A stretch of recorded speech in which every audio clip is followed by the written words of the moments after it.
Today I'm going to do some lawn care. Going to spray some herbicide on the yard. Going to use this little sprayer. I'll tell you a lot about this sprayer that we've got. We've used it for a couple years now. Really like it at this point because I got more experience with it now. Along the way I'll tell you about the chemicals we use, give you some reasoning as to why we do this. Let's get started.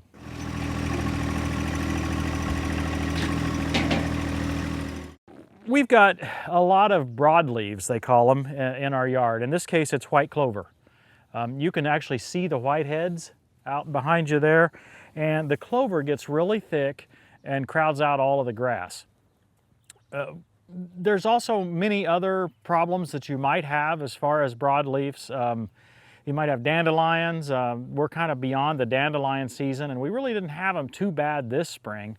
I'm not sure why, because most springs we have them bad. Maybe some of our treatment from prior years is beginning to help us.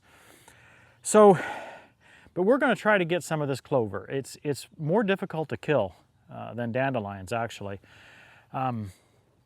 We use crossbow, okay? Crossbow is not really a consistent term. It's a 2,4-D and usually another active ingredient. The brand name that we use is Crossroads. I think it's an off-name brand that we just get at our local big box store. We apply about 2 quarts per acre, 4 pints per acre. The label talks about anywhere from 2 pints to all the way up to even a little bit more than 2 quarts, I believe, maybe even 3 quarts, but we go about 2 quarts per acre. We've had to do some calibration on the sprayer that we've got to make that work. This is one of the advantages of a little nicer sprayer. We do have the customizable tips. Not really that the tips are customizable, but they're replaceable. And the gallons per minute out of each tip is rated at the factory at different PSI pressure ratings. So you can actually see a chart in the book that tells you what kind of flow you're going to get out of these particular tips. And if you don't want that flow and pressure combination, you can actually get replacement tips that are of a different style. A little closer look at this sprayer. It's a 60-gallon tank. It's got a 150-inch boom. I'm going to stop right there and talk about my experience so far with this. If I had it to do over, I would get a larger tank. They make this same sprayer in a 90-gallon size. I would also get a wider boom. This is a 150-inch boom. They make a 180-inch. And one of the benefits to the 180 is that they have separate controls so that you can control only half of the sprayer at a time. This one has a single control for the whole width. Sort of makes sense. As you get a wider boom, you need more control. Now I want to make an even broader statement about the size here, because 60 gallons is really all that a 1025R can handle. You'll see that I've got weight on the front end of the tractor to hold it down. You can of course use your loader. I like using the weights so I can have a little bit better visibility while I'm spraying. But with the 90-gallon, I don't think I could hold the front end down, and I'm not sure that the 3-point hitch would actually lift a full 90 gallons. I had a viewer ask if the 70-pound weights would work on the heavy hitch front weight bracket. So sure enough, I decided I would try it. I felt like I need a good bit of weight on this one, so I've got 6 of the 70-pounders on here. There would be room for 8. Don't really know that I need 8 of the 70-pounders. I usually run the 42s if I run this weight bracket. Now my understanding is this weight bracket won't work on the 2020 and later 1025Rs. You can go to heavyhitch.com to find out details and to see if there's been a fix, but apparently the way the quick hitch attaches under here has changed slightly, and it may not work. But if you've got an older 1025R 2019 like this one or earlier, you can use this weight bracket. It fits on the front quick hitch, which is the way we attach the yellow snowplow, the snow blower, or the broom. So this is an option. Works really well. 5% discount with code TTWT. A lot of people are talking about what size tractor should I get, and they begin to talk about how much acreage they have. And I've always been leery of using that gauge as to figure out what size tractor you need. I think this is an example that might actually apply. I want to make only one take of chemicals if I can. I only want to do that mix up once. And if I could do a 90-gallon mixing, then I would have enough for my 6-acre yard, because we apply about 15 gallons per acre of chemical. But since I can't lift the 90-gallon, a 1025R is really too small for that application. Of course, I can fill it again, not that big a deal.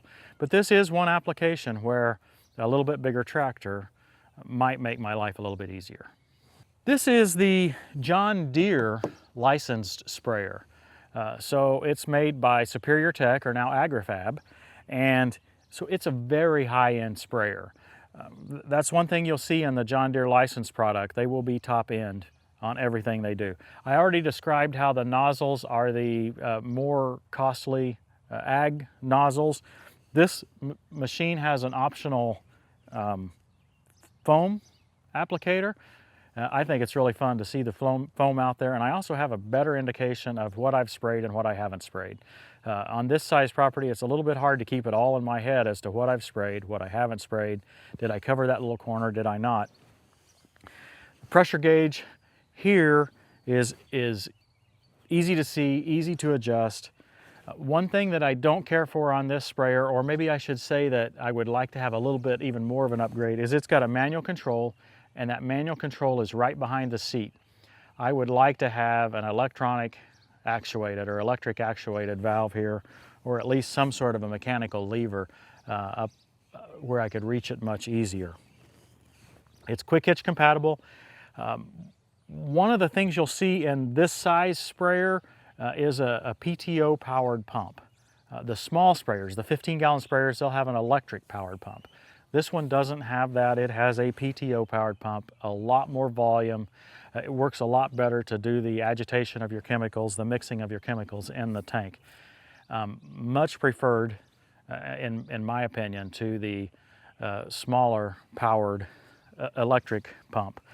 This one's got 5 nozzles. The 180-inch would have 6 nozzles. The booms actually fold around, okay? So for storage or for driving down a road, or you can get those booms both fold around. Very handy. They're spring loaded so that if I'd happen to hit a tree, not paying attention to what I'm doing, never happened, right?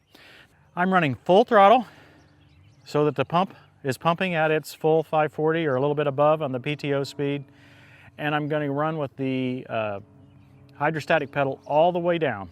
That's probably about 4 miles per hour, maybe just a little bit more. And that way I have a pretty controlled speed. Since I've done this before with this sprayer, that helps me to know the rate that I'm applying. Now, in case you're wondering about this tank right here, it's a kind of an emergency tank. If you happen to get chemicals all over your hands or in your eyes, you've got a wash station right here. So this is clean water, and it comes standard with this sprayer, I believe, such that, you know, we've just mounted it on here. It's not, you know, too tightly mounted even. It's got a couple of screws in it. But that's what this is for. I've got a valve right here. I can get water. Thanks.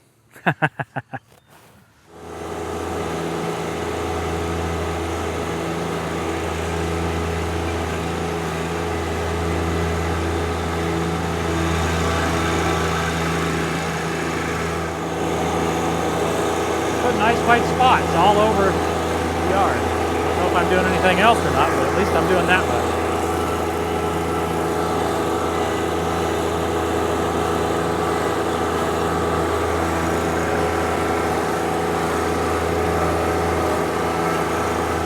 Not too worried about getting it on the garden, at least where there's going to be corn.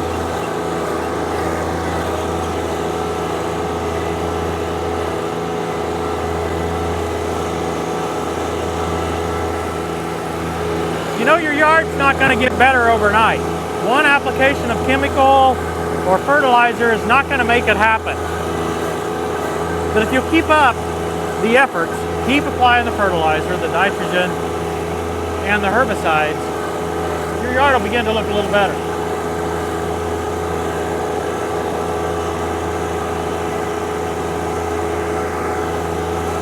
This foam system is pretty expensive. I'm the first to admit that. And I'm sure you can find a cheaper way to do this, but I find it incredibly valuable. So, you know, if you don't know of another way to handle it, I would encourage you to at least consider one of these foam systems. You can get this one at greenpartsstore.com/TTWT. Use code TTWT for free shipping. Same true for the sprayer. It's all available there on greenpartsstore.com. You know, you can use Green Parts Store for any order that you might have of John Deere parts.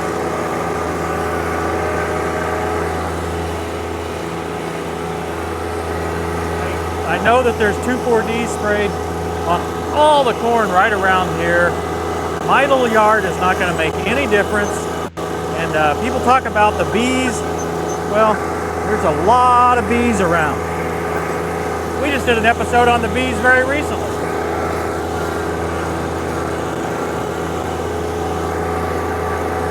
I'm out of foam at this point, so I'm going to stop and fill up with foamy water. Yeah, I've added some water and my whole foamer is, well, full of foam. So this foam stuff that I've got, I mean, it is just basically just dishwashing soap.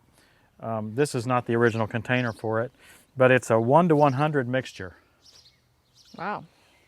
So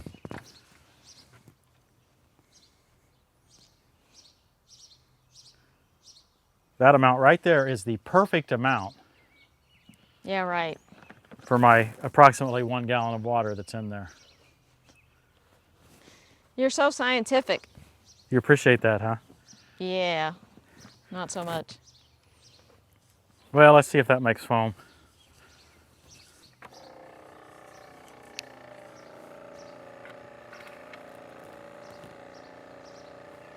This is your typical little electric pump, like the littler sprayers would have for the entire sprayer.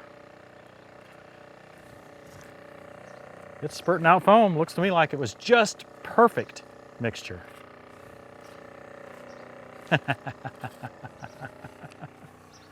I think I've got somewhere around 20 gallons left in the sprayer, so that'd be about 1/3 of a tank. I don't think I'm half done yet, so I'm a little nervous about that. I'm always nervous about it. Either maybe I overlap a little too much even with the foam, or I drive a little slower, or, you know, it's just, there's always something to be concerned about here. But I know that I'm applying at a rate that even if I do double it in a little bit, it's not going to be a problem, or even if I apply it a little heavier than what I think I'm applying it, it's not going to be a problem. Because I'm about half of the maximum rate. I believe it's set up to 4 quarts per acre in some kind of extreme situations. So, folks, I hope you've enjoyed this. Again, there's plenty of bees around, and my little bit of yard here is not going to make much difference to that.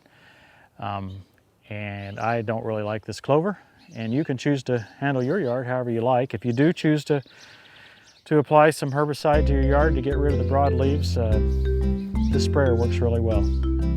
Thanks for watching, everybody. We'll see you next time on Tractor Time with Tim.